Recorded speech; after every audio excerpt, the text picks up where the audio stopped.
Hello, on va aujourd'hui parler de pourquoi rentrez-vous dans le monde occulte? Il doit bien y avoir une raison à cela. On n'y rentre pas comme ça pour rien, ou parce que c'est la mode sur TikTok, tout simplement, ou parce qu'on veut lancer un business, hein. On y rentre parce qu'il y a des raisons personnelles qui font que on a compris que l'occulte gère beaucoup de choses dans la vie et que, par exemple, on a compris que tout était, qu'il n'y avait pas que le monde tangible, il y a aussi le monde énergétique et il y a aussi toutes les interactions que vous allez avoir avec les gens, tous les gens que vous allez connaître, etc.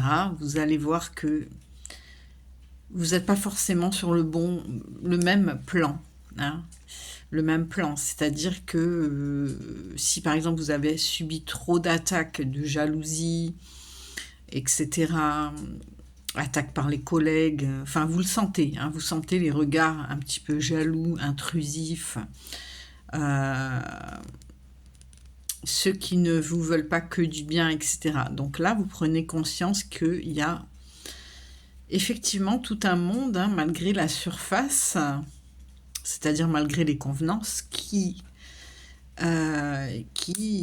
existent et qu'il va falloir savoir gérer, hein, tout simplement pour ne pas être trop impacté parce que effectivement, comme je vous l'ai dit dans une ancienne vidéo, nous sommes tous des émetteurs et des récepteurs, donc parfois nous émettons également des choses qu'on n'a pas forcément envie, parce que c'est comme ça. On n'est pas que des êtres de lumière, même si on a envie de l'être, eh bien, on est aussi humain, donc parfois on peut ressentir nous-mêmes de la jalousie, de l'envie, des choses qui sont entre guillemets pas acceptables, et c'est ok. Ce que je veux dire par là, c'est que il y a un travail à faire sur soi par rapport à son ombre, par rapport à qui on est, par rapport à avec franchise, c'est-à-dire se regarder vraiment et s'analyser en sachant vraiment qui on est. Est-ce que on veut vraiment le bien? Parfois c'est ambigu parce que voilà, c'est comme ça. Et parfois, eh bien, effectivement, on va subir un petit peu, oui, comme je vous dis, ça peut venir de la famille, ça peut venir. Le monde occulte est partout, hein, comme je vous l'ai dit, c'est pas que de faire des rituels, ça existe dans votre famille, ça existe dans votre travail, etc. Même peut-être vos parents qui ont une part de jalousie qu'il va falloir comprendre et gérer, hein. Alors comprendre, parfois on comprend pas et on n'est pas là forcément pour comprendre tout ce que les gens y pensent de nous, mais oui. Donc tout ça, ça peut être quand même des attaques un petit peu occultes, hein. C'est-à-dire que l'occulte, c'est par définition un savoir, voilà. Donc un savoir qu'on entretient, mais c'est aussi un savoir inné, hein, je pense. C'est les deux. C'est par la connaissance, le travail, l'apprentissage, et aussi une part d'inné, hein. Il y en a qui captent pas tout ça, qu'on n'est que des énergies et que on peut envoyer des choses qui vont avoir un impact au niveau énergétique sur quelqu'un d'autre, etc. Sans tomber dans le New Age, bien sûr, hein. Donc il faut comprendre que tout est occulte, parfois vous ne savez pas à qui vous avez affaire. Les gens peuvent vous envoyer des formes pensées, peuvent Voilà, donc vouloir des choses pas très bien pour vous, quand vous leur dites du bien. Faites l'expérience avec un collègue ou quelqu'un dont vous avez un doute, vous lui annoncez une très bonne nouvelle. Vous allez voir que cette personne, elle n'est pas forcément heureuse pour vous. Donc là, vous savez vraiment à qui vous avez affaire. Hein, c'est-à-dire à quelqu'un qui ne vous veut pas du bien, malgré les convenances, malgré que cette personne... donc il n'y a pas que le social, hein, il n'y a pas que les figures sociales, il n'y a pas que les convenances, il y a beaucoup de choses derrière les gens, leurs pensées, ce qu'ils nous envoient, etc. Et tout ça, bon, fait partie de la maîtrise de l'occulte, hein, c'est-à-dire arriver à discerner qui sont les gens, qu'est-ce que forcément ils vous envoient pour pouvoir ensuite bloquer, mettre des stops, faire des protections, faire des nettoyages, peut-être renvoyer, etc. Donc c'est assez brutal, hein, c'est assez... oui, c'est assez...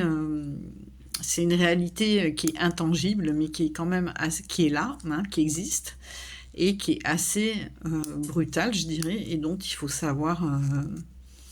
Donc la sorcellerie, c'est aussi l'art de maîtriser cette méthodologie, hein, c'est-à-dire, c'est même pas une méthodologie, c'est-à-dire un savoir, comme je vous dis, qui va faire que vous allez éviter certains coups, vous allez les déjouer, vous allez les remarquer, vous allez pouvoir mettre en place des protections, des barrières, le cas échéant, renvoyer,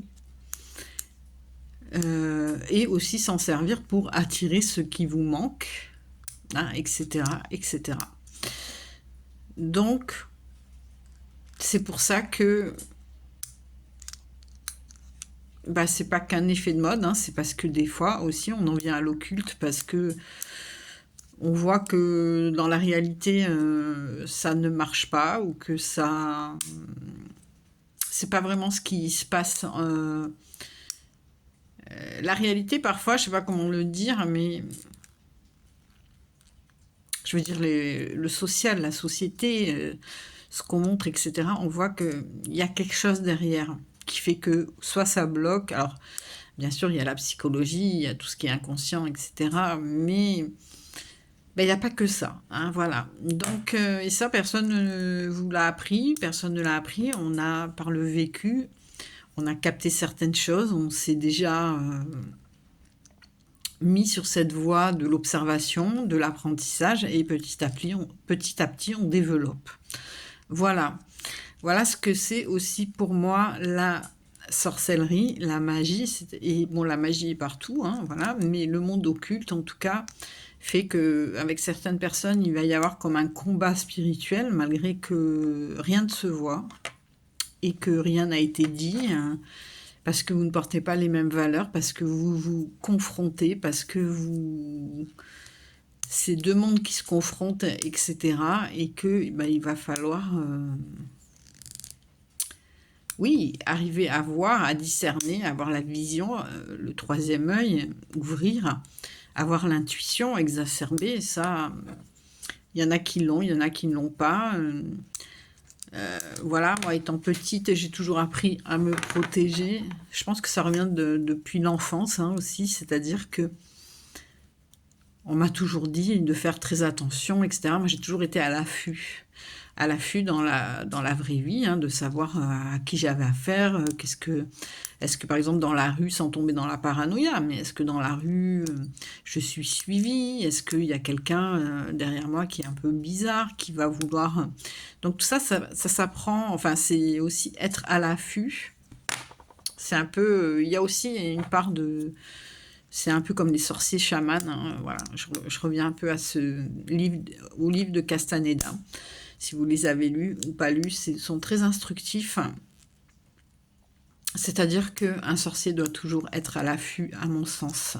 Avoir les sens aiguisés et avoir une vision loin et une intention et une intuition, intention juste et intuition exacerbée. Voilà, je vous laisse, bisous, ciao, ciao, à très vite.